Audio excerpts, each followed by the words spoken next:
سائنسدان تھے. یہاں بڑا سنجیدہ اجتماع ہے، میں بڑی خاص بات کرنے لگا ہوں. سارے سائنسدان کہتے ہیں زمین گھومتی ہے.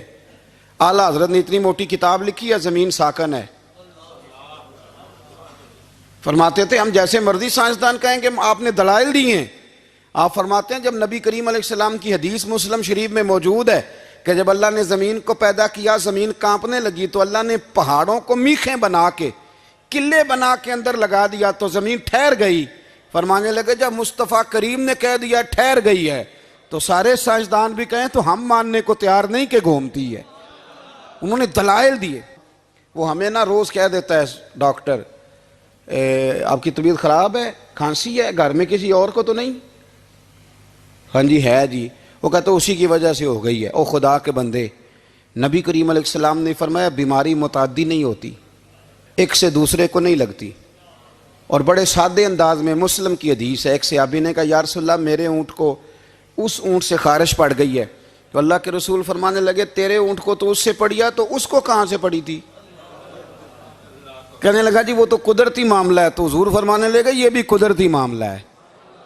اب ہمیں جو مرضی، اعلیٰ حضرت کے زمانے میں لوگوں نے کہا کشش ثقل ہے، زمین اپنی طرف چیزوں کو کھینچتی ہے. دلیل کیا ہے؟ وہ کہنے لگے جی سیب گرتا ہے تو زمین پہ، آم گرتا ہے درخت سے تو زمین پہ، امرود گرتا ہے تو انار گرتا ہے تو زمین میں کشش ہے، کھینچ لیتی ہے. اعلیٰ حضرت فرمانے لگے شاباش، سائنسدان جو کہیں گے ہم مانیں گے. فرمانے لگے زمین نے آدھا کلو کا سیب کھینچ لیا ہے، 1.5 پاؤ کا انار کھینچ لیا ہے، پر ہم نے غبارے میں 1.5 چھٹانگ ہوا بھر دیا، وہ تو زمین سے کھینچا نہیں گیا. یہ کس قسم کی کش سے ثقل ہے؟ یہ ابھی 2 سال پہلے ڈاکٹر عبدالقدیر خان کا مضمون چھپا تھا روزنامہ جنگ میں. وہ کہتا ہے مجھے وہ مولوی چاہیے تھا جس کے پاس قرآن حدیث بھی ہو اور سائنس کے علوم بھی ہوں.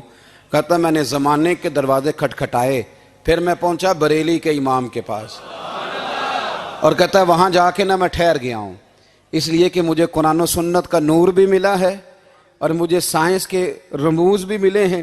یہ واحد شخص ہے جو دین کو سائنس کا پابند نہیں کرتا بلکہ سائنس کو مدینے والے کا غلام بناتا ہے. مدینے والے کا غلام بناتے ہیں. تو اعلیٰ حضرت فرمانے لگے عجیب فلسفہ ہے نا جی، آم کھینچ لیا اس نے، سیب کھینچ لیا، امرود کھینچ لیا، پر اس سے 1.5 چھٹانگ والا غبارہ.